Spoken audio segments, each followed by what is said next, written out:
G'day, how are you? We are now in early August, and recently we just did our winter cutback of our roses. So we did the really hard cutback. You can see behind me it kind of looks like there's nothing there, but the roses are there.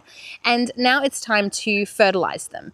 As well as that, we're also going to do our winter spray that we do, which is when the roses are dormant. I just wanted to pop it on film what exactly we fertilize our roses with and what we spray them with, as well as we're going to stake the standard roses. So our standard roses at the moment have wooden stakes in them, but they are starting to rot off and kind of fall to the sides. So we're going to stake them with some star pickets this time round.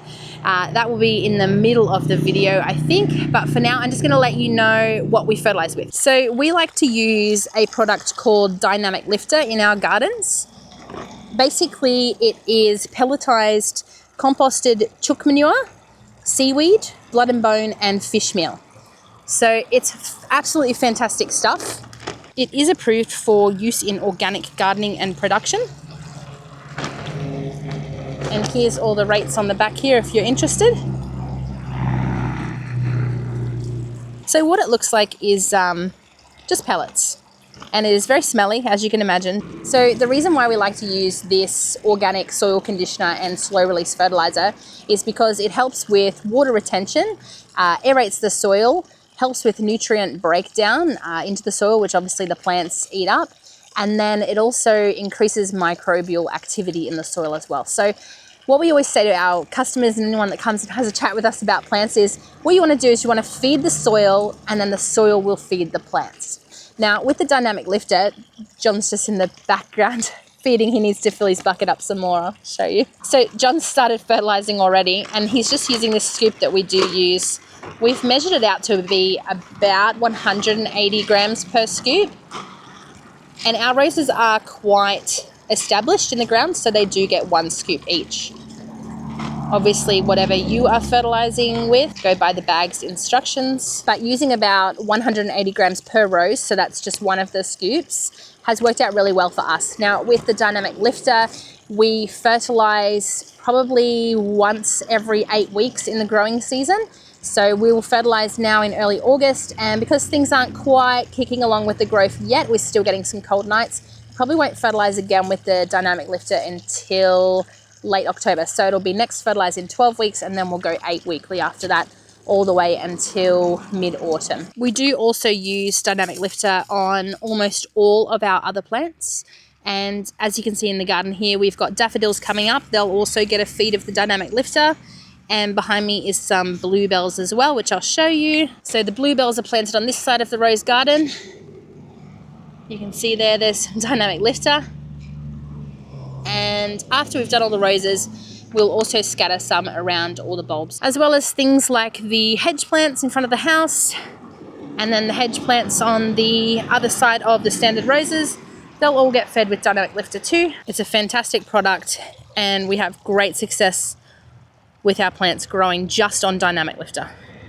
So while John finishes off fertilizing the roses with the Dynamic Lifter, I'm just going to show you the roses that we are about to stake. So these are the standard white iceberg roses that we have had out the front of our house for a number of years now. I'm going to say maybe 7 years going on. So they have gotten quite thick on the bases. You can see those canes are a nice size, but I still do want to keep them staked. It keeps them up nice and straight. And when we get really wild winds here, I really don't want to risk them snapping. So you can see with this one here, it's on a lean. So what happened was, this is the stake here that I've just pulled so easily out of the ground, and it's rotted off. So what I'm thinking for this year is that we're going to try staking them with the metal star pickets. So these are them here. Now, in the past, I have told people, and I myself didn't want to use the metal star pickets. They do have a tendency to heat up in the sun, and we get really hot here. Like, we can have 43, 44 degree days every now and then. So the idea of the rose cane sitting nice and snug up against this metal post and then heating up is not really the best idea.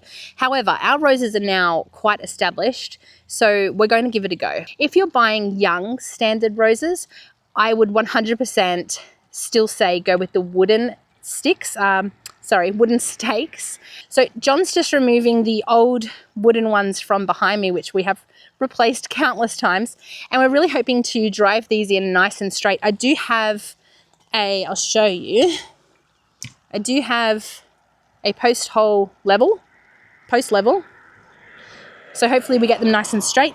And then I've got some Hessian tie to put around them and a pair of scissors to cut this to size.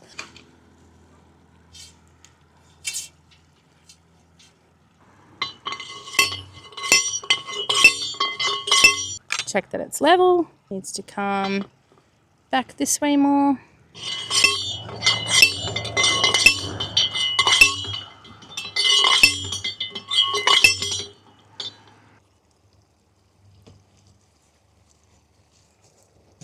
There we go. What does that look like? Let me have a look. So let's have a look at the first one. I tell you what, it's much straighter than what it was. Am I super happy about the black star picket? Not sure, but it's not too bad. I'm going to do another Hessian tie down the bottom as well. And then I'm just going to continue on with all the rest of them. So while I'm finishing off staking all the rest of the roses, John's just started on our rose spray. Now, we spray our roses not very often at all, but one spray we do is the winter spray, which is the dormant spray. And what we do use is lime sulfur, so this stuff here. It is a bit stinky, but it's shown great results for most rose people who use it with preventing things like scale, rust, and powdery mildew. So we like to spray it on our roses when they are dormant and right after their winter cutback. So we fertilize and then we spray them with the lime sulfur. I'll just show you what it looks like with John spraying at the moment, and then you can get an idea of how it is that we spray it over our roses. But as with everything, follow the instructions if you're looking to do it yourself. So pretty simple. John's just making sure he coats all sides of the rose branches and gets a nice good layer of the spray on them.